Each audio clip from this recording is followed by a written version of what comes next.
The whole of this crazy society is based on money. Ironically, money that has never, does not, and will never exist. It's just figures on a screen. When you go into a bank, you say borrow $50,000. What does the bank do? It doesn't print any more money. It doesn't move any precious metal anywhere. It just types into your account $50,000, which it has pulled out of fresh air. And then you start paying the bank interest on the $50,000. So the whole money system is like, you know in those cartoons where there's a chase going on and all the cartoon characters are chasing each other, and eventually they run over the edge of a cliff, and they don't realize they've run over the edge of the cliff, so they keep running straight ahead on fresh air. And then someone looks down, realizes they're on fresh air, and bang, down it comes. Money is created in an amazing way. Since there is no backing to money anymore, there used to be gold or silver behind money. In those days, money was created when there was a certain amount of gold or silver that was brought into the bank and put into the vault. Then the paper money was issued as more or less like a receipt. Say, we got your gold or your silver in the vault, here's your receipt. It's got a little, looks like this, and it's got all kinds of decorations around the side. It says you got $10 or $20 worth of gold or silver. It's a receipt.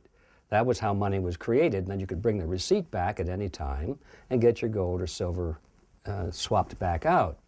That's the beginning of the process. Well, it didn't stay that way very long in history, because the bankers discovered that while they're sitting on all this gold and silver and the people are circulating these receipts, that very seldom did all of the receipts come back, or even very many of them. People were very content to let the gold and silver sit there and just use the receipts. So the temptation was so great that they began to issue more receipts than there was gold or silver. So what you would do is you take your gold down to the blacksmith who had a safe, and he would give you a certificate saying, yes, you have a pound of gold in my safe here, and he would guard your gold, but he'd give you a certificate. Well, when you went to buy a round of drinks for your friends at Harry's bar, you wouldn't use gold, you'd use the certificates to pay off, the drinks. And then those certificates could be redeemed at the blacksmith's place. Well, the blacksmiths started seeing that nobody came back to redeem their gold. They just kept circulating this paper. And that became, the way that people carried on. Well, pretty soon the blacksmith figured out, well, if they're not coming back for their certificates, I could probably print up a few certificates and nobody'd know the difference. And that was the beginning of fractional reserve banking, as they call it, in which the money supply begins to expand. And it's artificially expanding because of a decision made by the bankers and later on by the politicians who went into partnership with the bankers that this was an acceptable practice.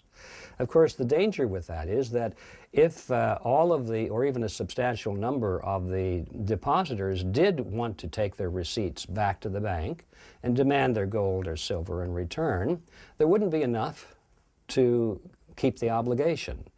And so there'd be a run on the bank, and the banks would have to close their doors, and in some cases they'd actually go out of business. They'd be bankrupt, and people would lose their deposits.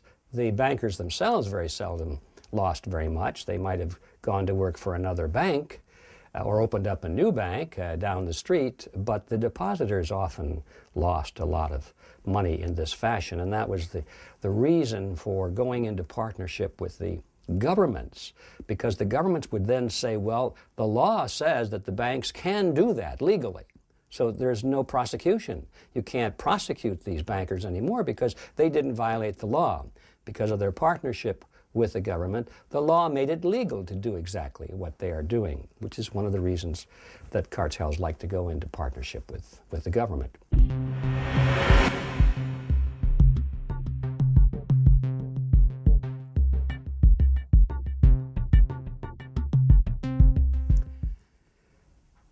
The Federal Reserve is a strange creature. There's nothing quite like it out there.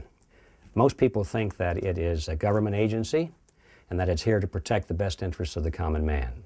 But the truth of the matter is, when you cut through all of the debate and all of the research, you come to the startling realization that the Federal Reserve System is a cartel.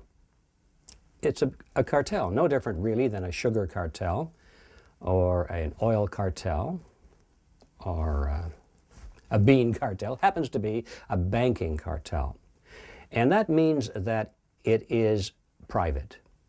It means that the big banks of the United States came together in 1913, and they convinced Congress to pass a law that we call the Federal Reserve Act.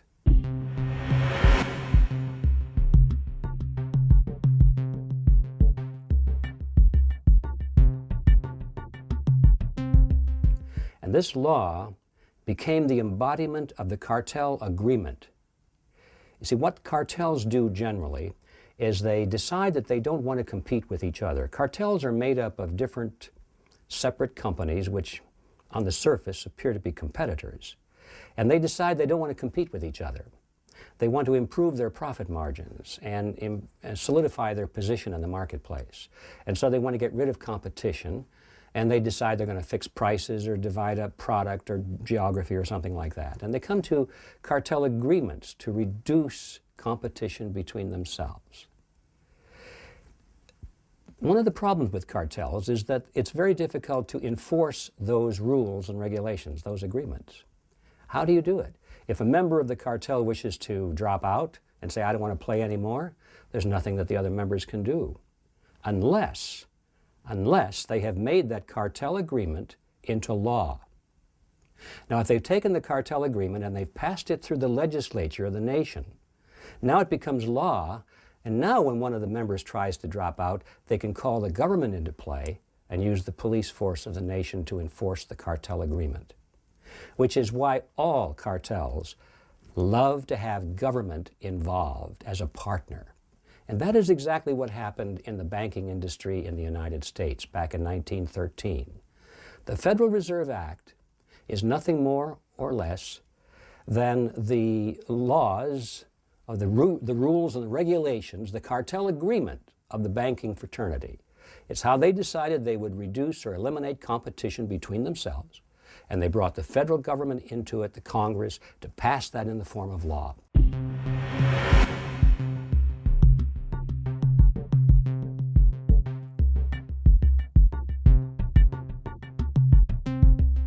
So, what we're dealing with here is not a government agency at all.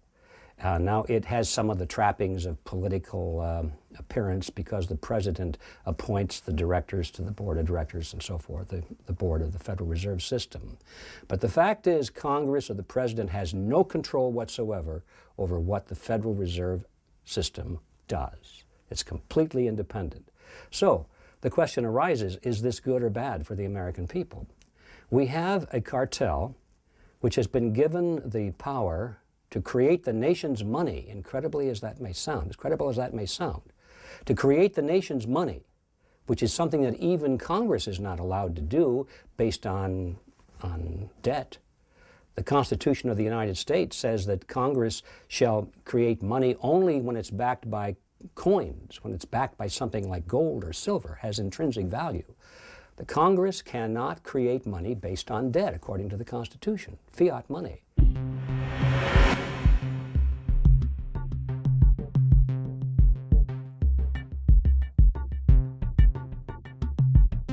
Congress actually gave that power, which it did not have, to this cartel, the banking cartel, which we call the Federal Reserve System. It's an amazing power. And so the private banks of America have a monopolistic power to create the nation's money, and they create it out of nothing. There's no gold or silver backing behind it at all. And it's completely up to them as to how much they want to create, when they want to do it, and so forth. They can expand or contract the money supply. Now, supposedly they do this in the best interests of the American people. I mean, when the chairman of the Federal Reserve Board is called to testify before Congress, and he gives his little speech. He says, well, we had to raise interest rates today, or we had to lower interest rates today, whatever the case may be. He doesn't say we did this because it was in the best interests of our banks. He always says, well, we did this for you folks. We did this for the American people. We did this because we were concerned about the economy heating up, or we're concerned about the economy lagging behind, and we don't want people to be unemployed. We don't want inflation to be too high. It's always for the American people. But the truth is, it's a cartel, and all cartels act with the primary instinct of preserving their own best interests first. So is this in the best interests of the United States and of the American people? It is not, because that means that the money supply, which is the lifeblood of everything we do, is totally controlled by a relatively small group of people who we don't even know their names in most cases. And they are using this power to the benefit of the banking system, not to the benefit of the United States.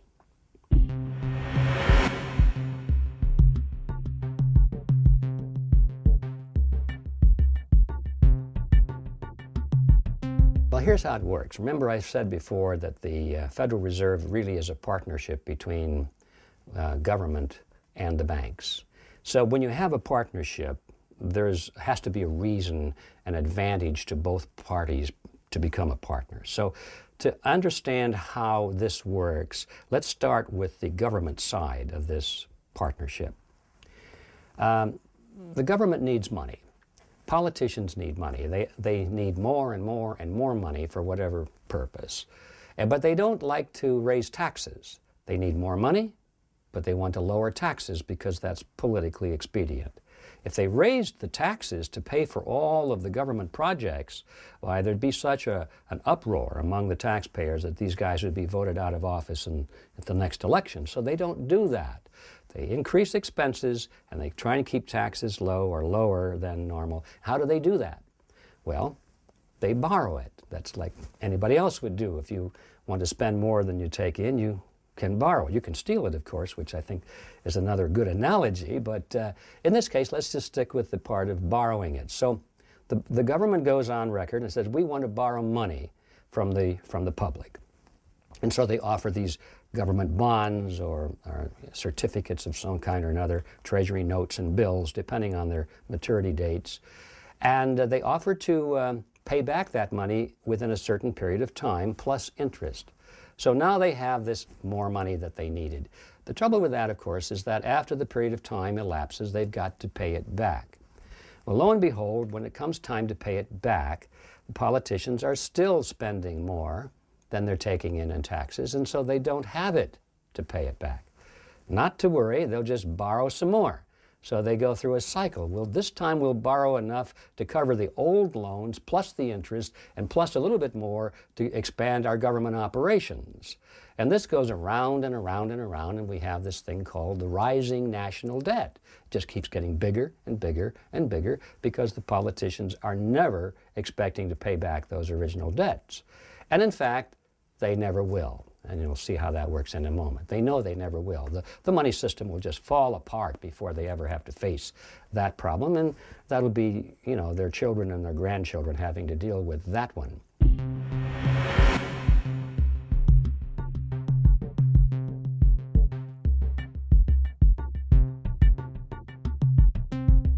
Well, no, so far so good. So they borrow this money and the debt goes up and up and up.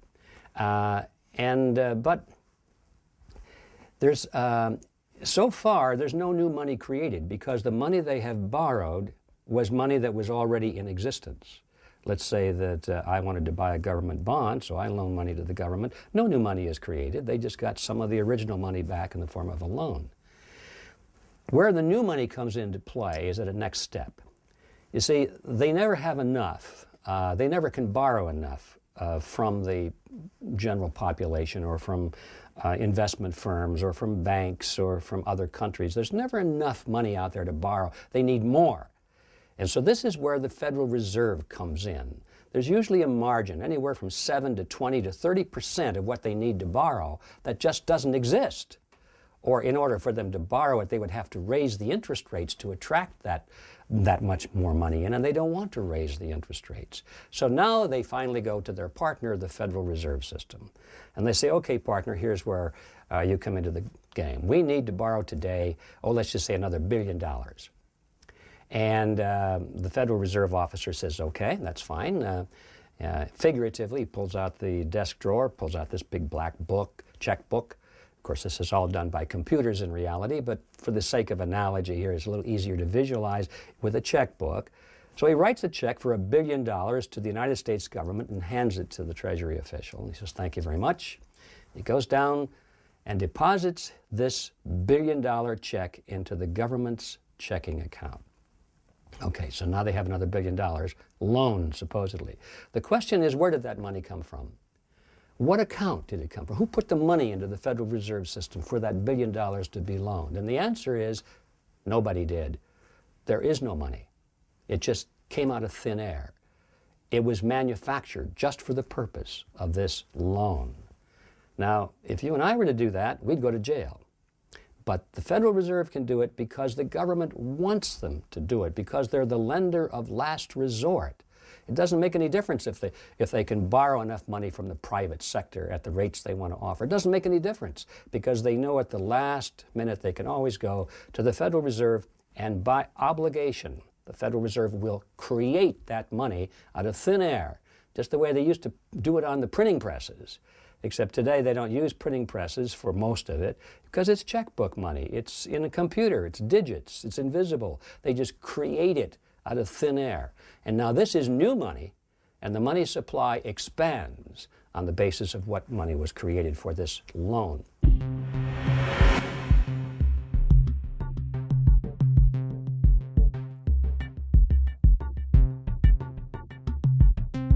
Now that's just the beginning of the cycle.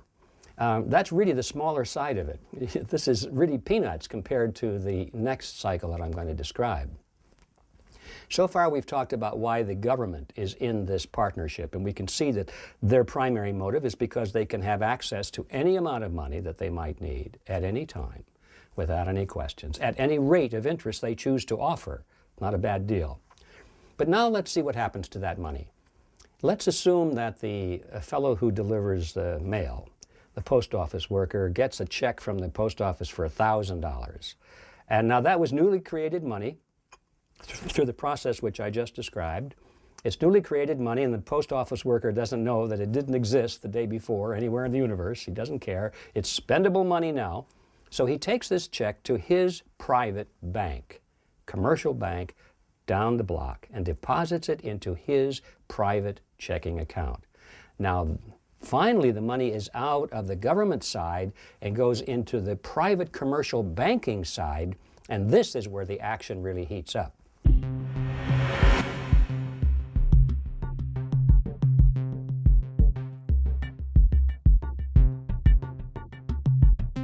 If I were the president of the local bank where this $1,000 had been deposited, I would have been able to stand up in front of the people there in the bank and say, "Attention, everyone, this gentleman just deposited $1,000 into our venerable bank."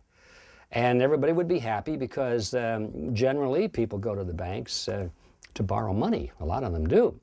And so they know that if there's money on deposit and there's lots of money to lend, generally that means that the rates of interest are low. So people are happy to know that we have money to lend. You might ask me, well, how much money do you have to loan? And I'd say, well, how much do you need? And you would say, well, I was looking at a used car, $9,000 would be about right. And I'd say, I can do that. But you would say, I thought he just deposited $1,000. I would say, yes, he did. And this could go back and forth, and you'd say, well, how can you loan $9,000 when he only deposited $1,000? And if I were a good banker, I would say, don't worry about it, sir. It's all quite legal. It's all regulated by the Federal Reserve System. It's entirely possible, and indeed it is, because according to the Federal Reserve regulations, which, don't forget, are created by the banks for the banks, all the banks have to have, at the current time, is 10% of their deposits in reserve compared to the amount of loans that they put out. 10% in reserve. So if you take $1,000 and you put that in your accounting ledger under the heading, and you put the word on the top that says reserve, now you've got $1,000 in reserve, and that's 10% of $10,000. Which means you can loan $9,000 and still have 10% reserve. So now the banks can literally create $9,000 out of thin air and still be quite legal because they've got 10% in reserve. Now that's kind of an oversimplified way of explaining it, but basically that's the accounting that goes on. So the banks will be able to, I would, as a banker, would be able to create $9,000 out of nothing and loan it to you at interest. Now just think about that for a minute.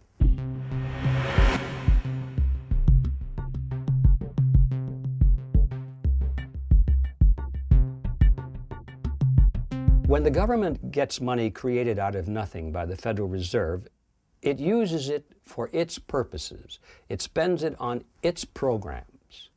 But when the banks create that 9,000 for every 1,000 out of thin air, the banks don't use it for their purposes. They don't build their buildings with it and pay their employees with it. They loan it to us. They loan it to institutions. They loan it to anybody that wants to pay the interest rate on it. And so the borrowers use it for their purposes, but the banks collect interest on it. And that is an amazing thing when you ponder it, that the banks can collect interest literally on nothing.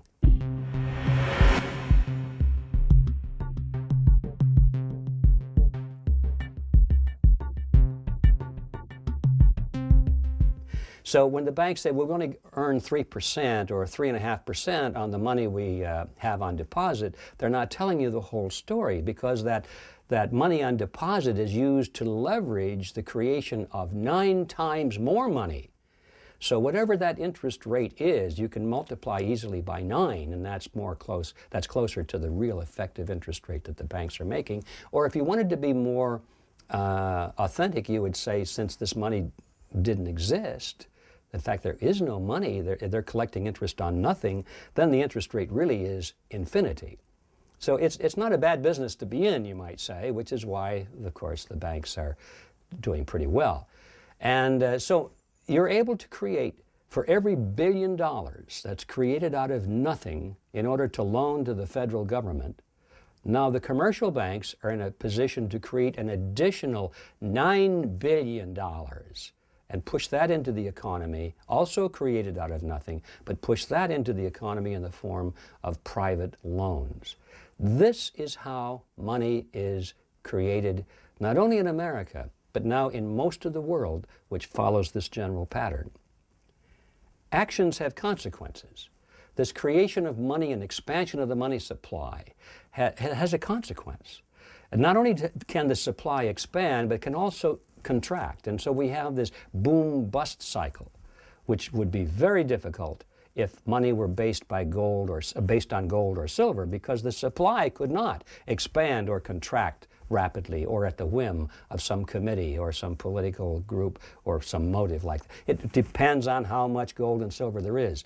In the days when money was backed by gold and silver, the supply of money remained very stable. It expanded perfectly in proportion to the expansion of the population and an expansion to the economy. So there were no booms and busts in those short periods of time when government didn't allow banks to create money out of nothing.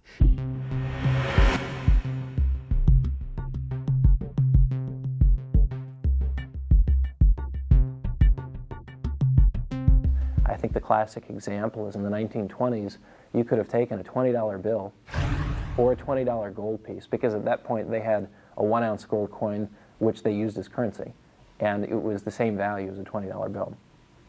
And you could go out and buy a complete suit of clothes, a 3-piece suit, tie, the whole works, for either one, a $20 bill or a $20 gold piece. Today you can still do the same thing, assuming that it's a modest suit and not an Armani or a Canali or an Italian vintage, but you can spend $800–900 on a good suit of clothes, and your $20 bill has maintained its value, or your $20 gold piece has maintained its value. It'll still buy it. Your $20 bill may take you to the movies, popcorn, gummy bears, the whole ball of wax. So it takes more dollars today to buy the same things. That's the consequence of inflation. As I said, there are consequences, and the consequence generally we see it not only as booms and busts, but as inflation.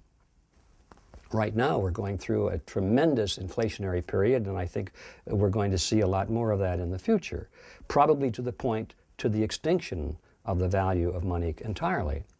Because as that money supply expands, and it expands at a rate faster than the rate of goods and services are expanding, that means that the dollar becomes more and more worthless.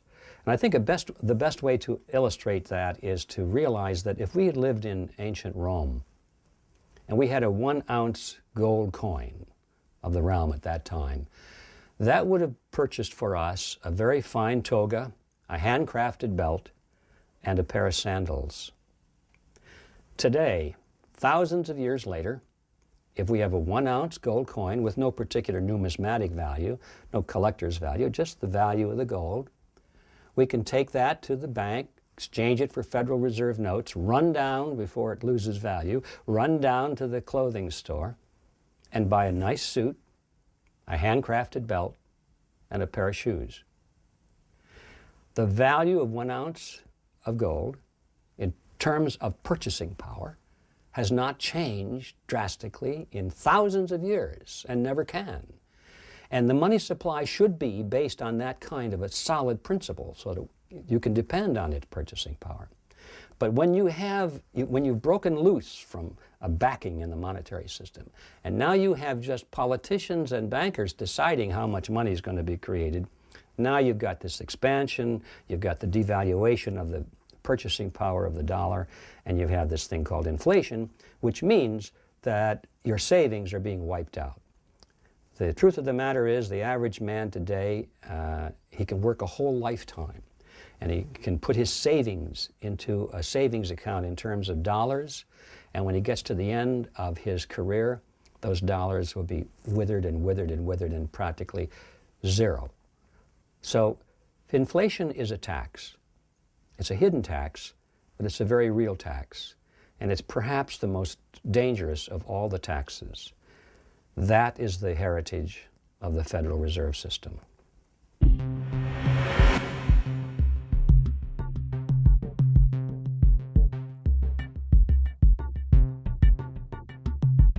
The only thing that has kept the United States economy going in the 21st century is the expansion of debt.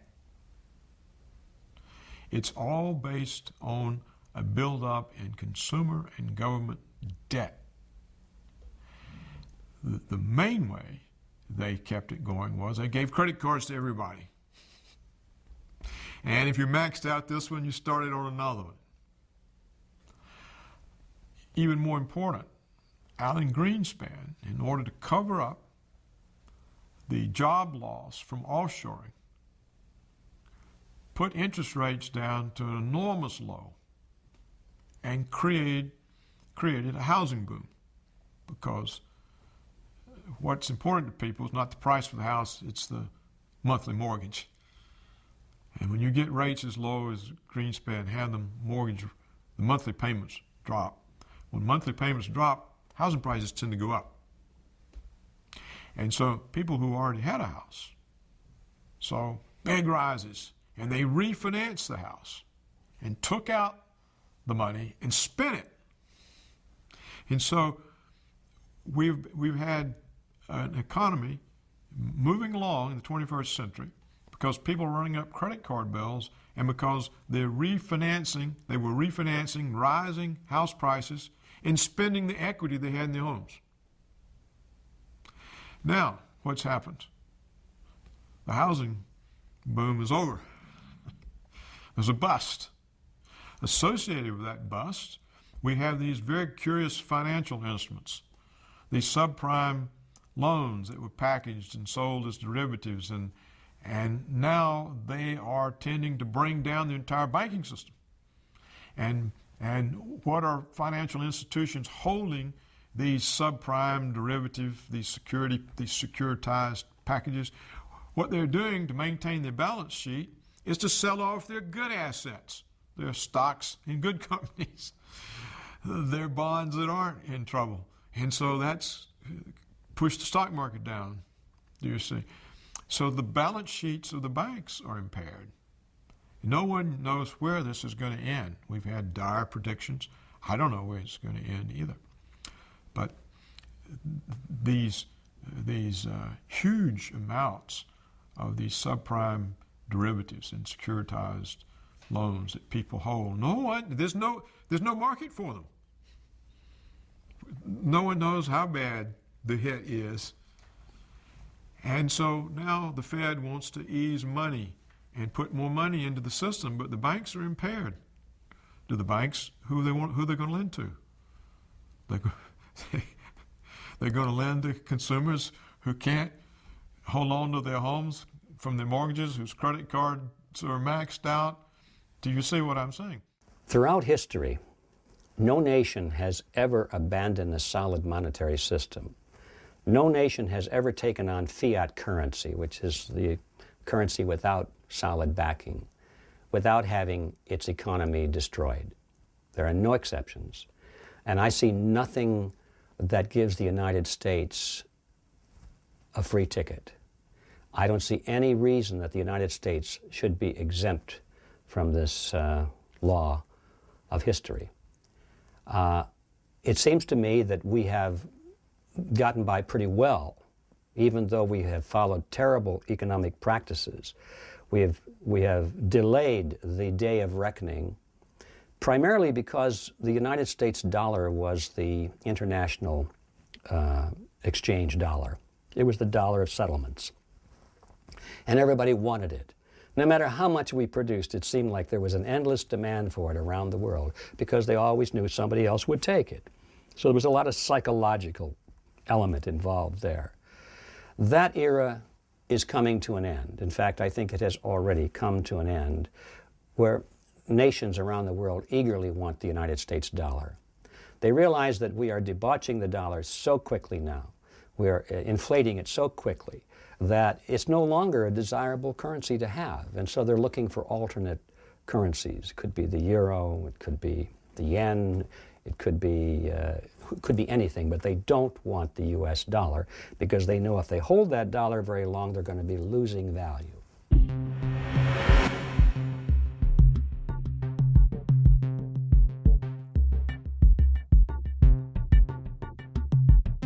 The power of the United States rests mainly on the fact that the United States dollar is the world reserve currency. It's been that way since the Second World War. What does it mean to be the world reserve currency? It means that you're the world money and that you can pay your bills in your own currency. If you're running trade deficits, for example, in order to pay your bills, you don't have to sell enough of your goods, export enough to earn the money to pay the other countries for their goods and their money. You just pay it in your money. It also means there's a great demand for your money because it is the reserve of all the foreign central banks. The foreign central banks keep their reserves in your currency. This means there's a huge market for your currency.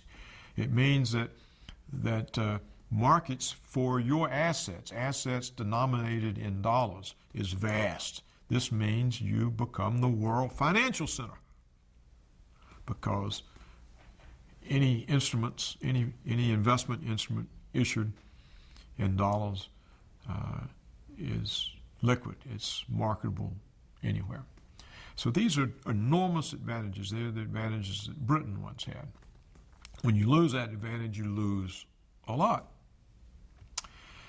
Now, the United States is in the process of losing that advantage. It's losing it because over time, since World War II, other nations have rebuilt, and we're no longer the only country that can make things. And so you have trade pressures. We also have a new development, and that is offshoring. What many American corporations have learned is they can increase their profits by discharging the American workforce and having their products that they sell in the United States made abroad, in China, for example, or India, where there are vast, underutilized supplies of labor.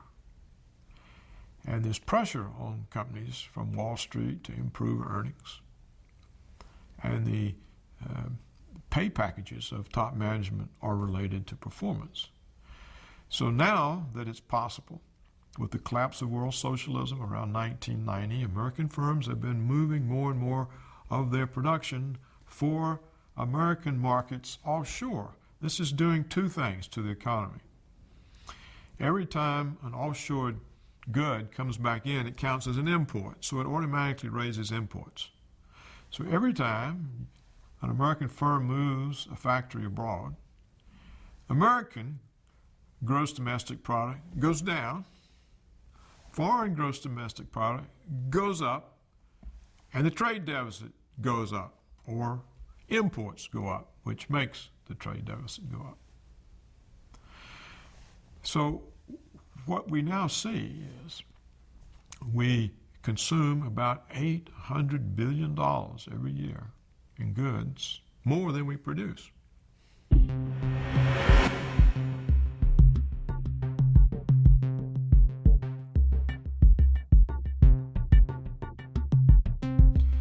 We've been able to do this. It's a gradual thing that we got into, a little at a time.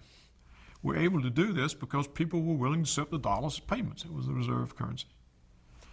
Now they have huge numbers of these dollars, and they're beginning to wonder about it. They're beginning to say we're really overweighted in our investment portfolios with dollars. And there's a less inclination. And therefore, what we've seen during the last 6 years of the Bush administration is an enormous decline in the value of the United States dollar in relation to other hard currencies, particularly the euro. When the euro was first issued, it was €1 to $1. Today, it's $1.52 that you have to pay to get €1.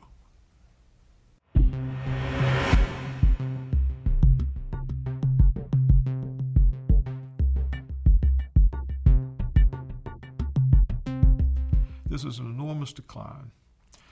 Now, so what you see happening is pressure on the dollar, which eventually is going to raise prices,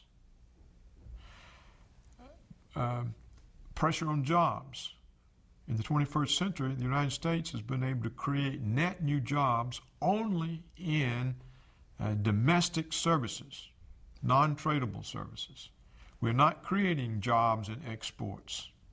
We're not creating jobs in information technology or high-tech type of service jobs. We're creating jobs with waitresses and bartenders and ambulatory health care and hospital orderlies and social service and school teachers.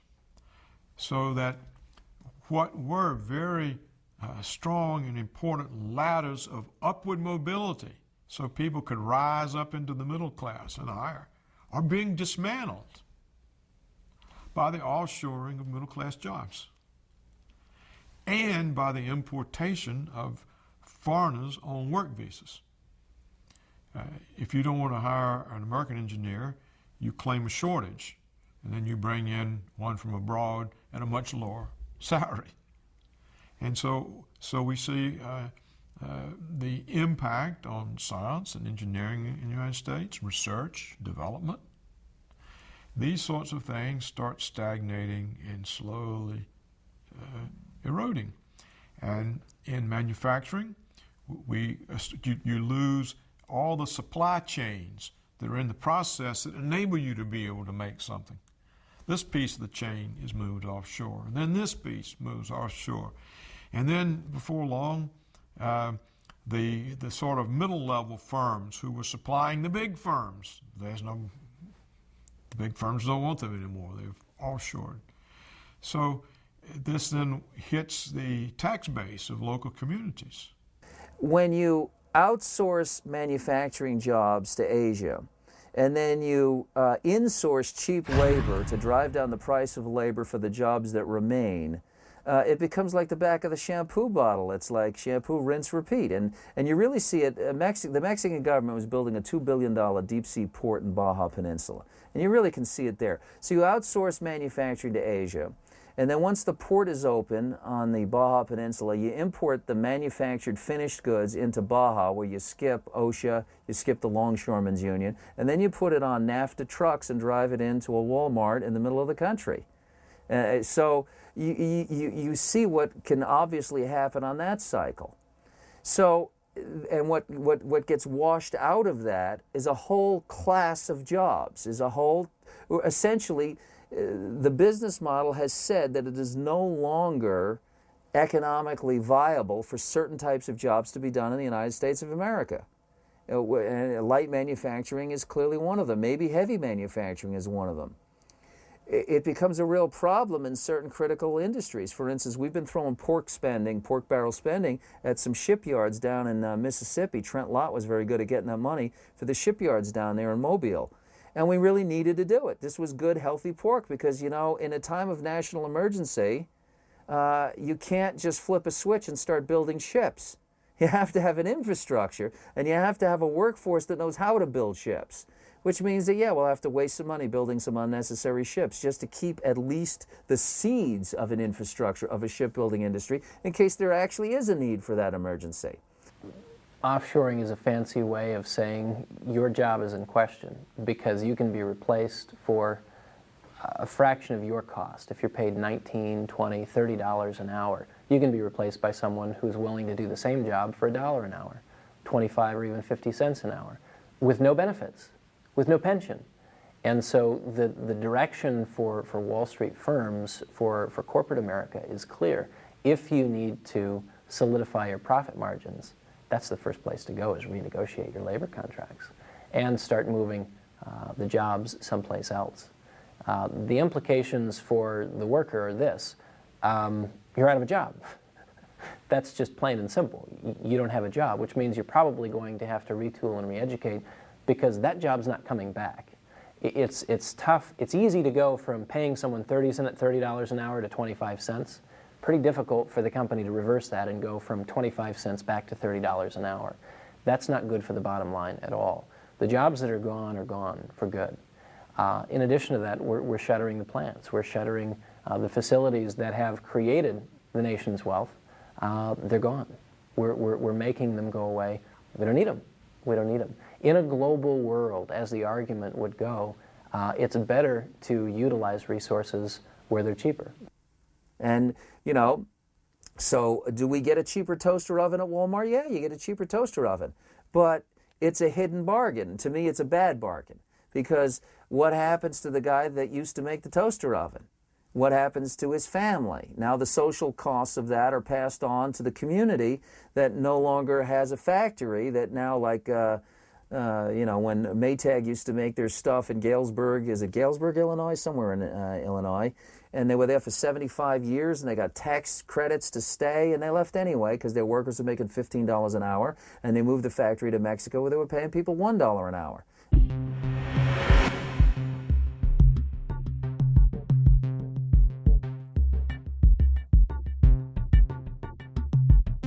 The enormous expense of all this, the red ink, it's a deficit, is financed by the Chinese and the Japanese, who use all the surplus dollars they earn from their trade surpluses of the United States to buy U.S. government bonds. Now, when it reaches the point, as it appears to be doing, that the Chinese feel that they don't really want any more of these bonds, that they're loaded up on American assets, 1.3 trillion at the moment, and they cease to be our creditors, how do we finance the federal government?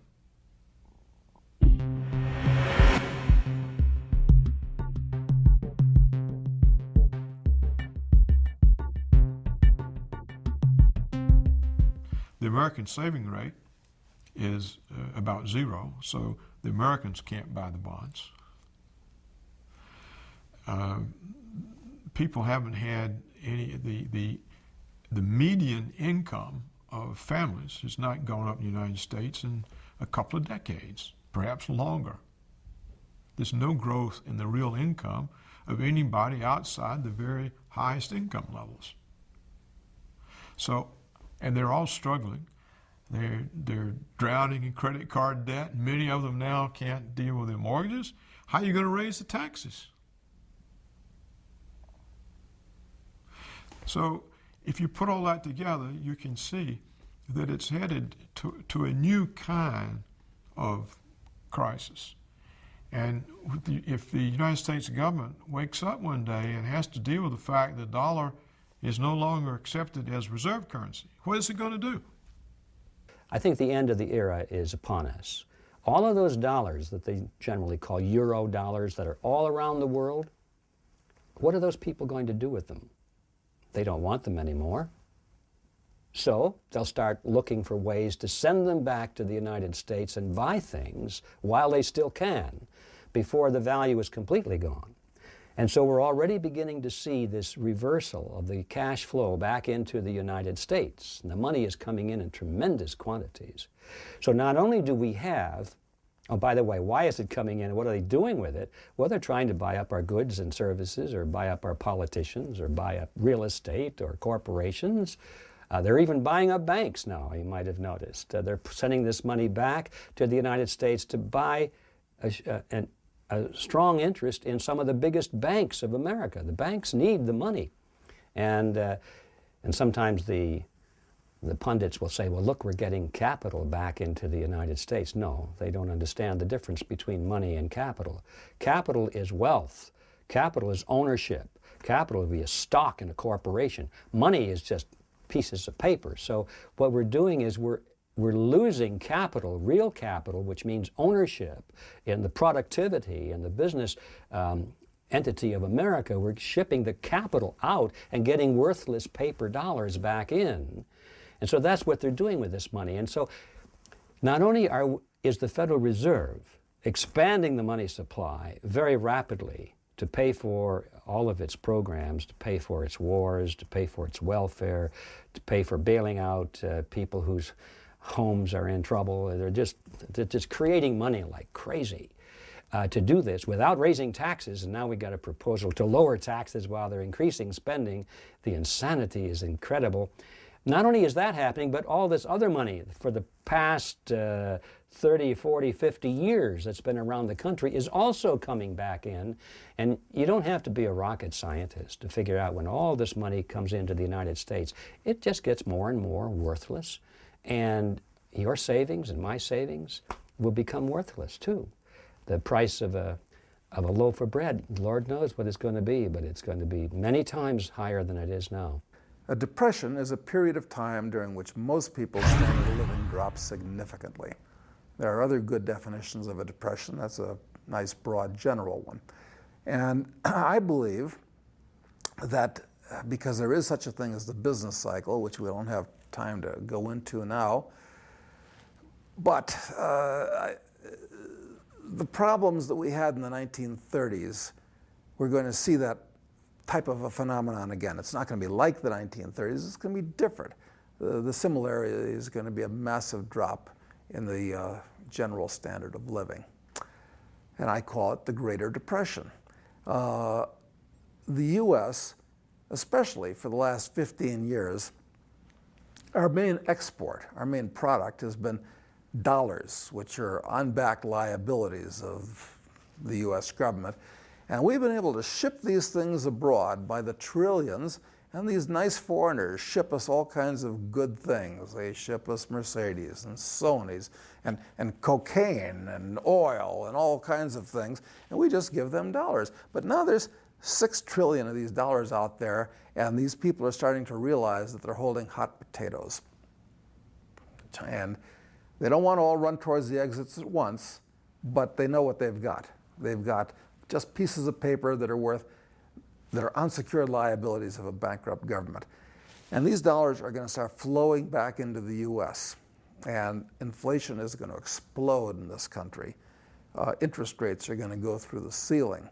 It's going to be devastating for the average American. What you see happen is a big reduction in real living standards for 95% of the population. The living standards will just all of a sudden be adjusted downward. substantially.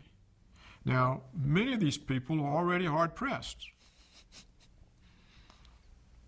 So what comes from that? And then you have to see, that means that the real purchasing power has shrunk, and so the real goods and services that are coming off the shelves has shrunk. That's recession. That's more unemployment. It's a dangerous situation. That's what I say. It's unprecedented. That's why I call it a calamity in the making. I don't say that it has to happen, but it's going to happen if they make some big changes soon. If things continue to go on, if we continue to think in all our hubris that we're the superpower and the world adjusts to us, it's going to hit the fan, because that ain't the case. That is not the case. So what are they going to do about it? And they're going to go to their government. They're going to say, please help us. They're going to go to the same politicians, the very same politicians who got them into this mess, and ask them to solve the problem, which is a huge mistake, because these politicians already have the solution in mind. What they're planning to do is let the American, in my opinion now, is let the American dollar collapse. That way they don't have to pay back the national debt, remember? They have all this tremendous national debt in dollars and all this tremendous obligation, which they can never repay. So it's to their advantage just to let the dollar disappear and wipe that off the books and replace it with a regional currency. They already have the name for it. It'll be called the Amero. And it'll be a currency which will be jointly owned, jointly representative of the United States, Mexico, and Canada. And this is part of a long-range step that they've had to merge those three countries into a regional single government. It's been going on for a long, long time, and most Americans are still in denial on that. They're still saying, oh, that would never happen. The American people would never go for that. The Canadian people would never go for that. And of course, the truth of the matter is it makes no difference what the Canadian people or what the American people want. It's what these elitists want. It's what the people want who are actually making the decisions. And I know that's a harsh statement, but that's the reality that we're facing today. So they're going to offer a new currency, and Americans generally will say, oh, that's wonderful. Now this currency will replace the old worthless currency, and there'll be new hope. The truth of the matter is the new currency will be no different than the old currency, except it'll be a fresh start. Everybody will be given a new equal number or relatively equal number, depending on how many old Federal Reserve notes they can trade in and that sort of thing. But it'll also be a fiat currency. There'll be no gold or backing behind it. And it too will be run by the banks and the politicians. And then the final step beyond that is to merge the Amero with the euro, and they'll be developing a similar currency for Asia and Africa and South America. Get all of those, then finally, and we're talking about maybe 10, 15, 20 years down the line, merged into a single global currency. Now at that point, there'll be no place else to go. Today, if your currency is losing its value, you can go on the internet or go to your brokerage house and you can swap currencies. You can say, gee, I don't like what's happening to the American dollar. I think that the German mark is doing a lot better, or the Swiss franc. And you can get out of the currency that's falling on its face. Finally, when you get to these regional and to these international, finally to the international currency, there'll be no place else to go, so you'll be locked in. That's not a very pretty picture. In other words, what I'm saying is that these people who have formed this partnership between the banks and the governments of the world are planning on controlling our economic lives and our personal lives as well. And this is not just a question of money. It's not just a question of, are you going to be secure in your retirement? This is not just a question of how much you can buy with your paycheck. This is a question of personal liberty, personal independence, and national sovereignty. The problems we're facing today are much bigger than just money. But if you follow the money trail, you can see where it's all going. To get the Amero, they have to first destroy the dollar, which is what the Trilateral Commission in the 70s said with Zbigniew Brzezinski and David Rockefeller. They stated, first the euro will rise by 2000, It will defeat the dollar will go down, then we will create the Amero, claim that it's competing with that, then we'll have fluctuations there, and we'll finally peg it at a global mark with a new global reserve currency that we issue and we control, pegged to oil. And that's why they got to control the oil, because whoever has the world reserve currency, people have to accept that for the buying of oil, which is energy. And that's the connection of the fiat currency to reality.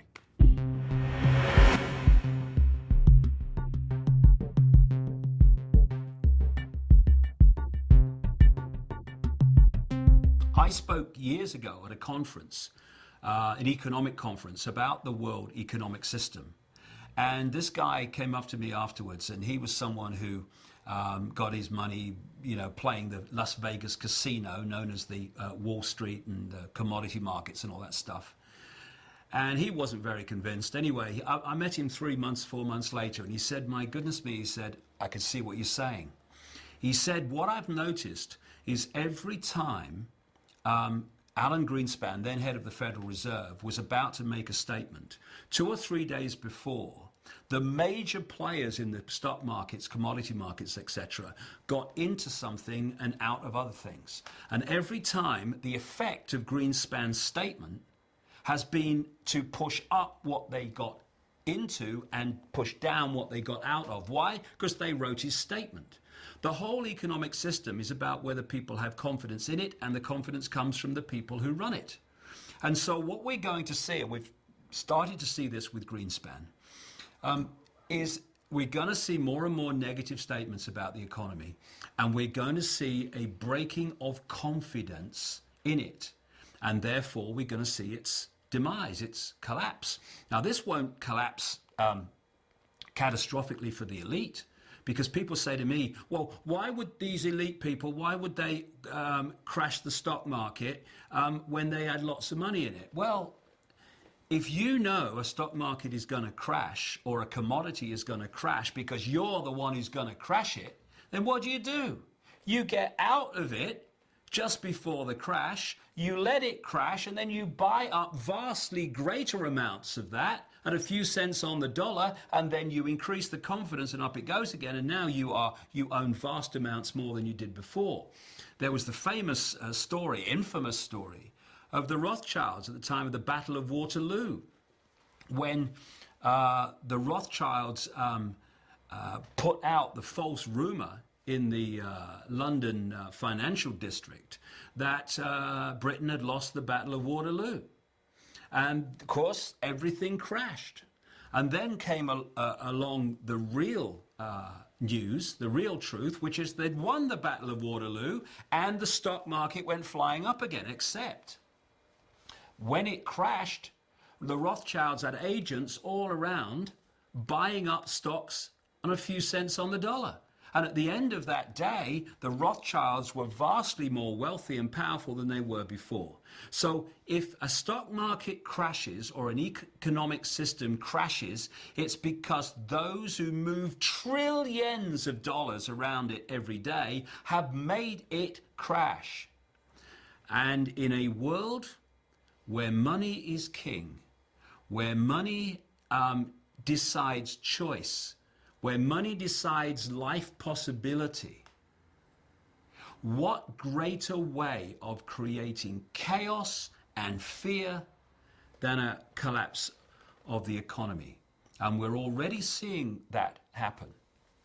It works like this. This is how the economic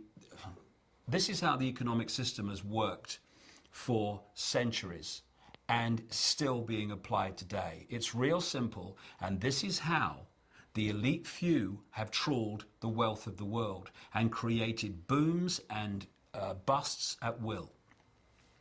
Stage one, they push interest rates down, start recognizing the cycle that's just coming to an end, and they put lots of money into circulation, what we call money. Because it's not governments that put money into circulation. It's private banks controlled by the same pyramid, making loans to people credit loans. That's how money's put into circulation, not by governments. So what the banking cartel does is it puts vast amounts of money into circulation by pushing interest rates down and giving loans for, on next to no collateral.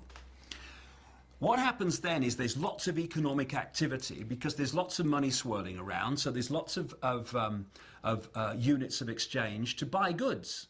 So what happens is people get more confident, they take out more debt themselves, because, we can have a bigger house now, darling. The economy's doing so well, we'll have a bigger car, we'll have 2 holidays, vacations a year now, or 3 maybe, because we're doing ever so well. And what do businesses do? They get into more debt, because crikey, we've got all this demand, we've got to invest in plant and machinery and more staff and more this, so we can meet demand. And then that is in effect the elite economically putting the fishing line out. And then at some point, and we're closing in on that point now, they start reeling the fishing line in, because what they do is they start pushing interest rates up. Now what happens is lots of money that was circulating here, buying things and creating economic activity, is now going out of the economy to pay increased interest rates on the debts that people have. As a result of that, there's fewer things being bought and sold. Companies don't need as many people working for them. They're now stuck with all this debt and all this plant and machinery that they had that they don't need anymore. People can no longer pay their mortgages, so now there's a problem with the mortgage companies, and they have a problem because they've got to lose their home. And as more and more people do that, the value of homes goes down until eventually there's a point where they're worth less than you actually paid for them. And what we're seeing then is a bust being manipulated, and it's happening for one reason and one reason only. The amount of units of exchange in circulation is being removed from the economy. What we're seeing now are the signs that they're now manipulating a bust in this very way to create as much chaos and panic and fear as possible, because panic, fear, and chaos are a manipulator's dream.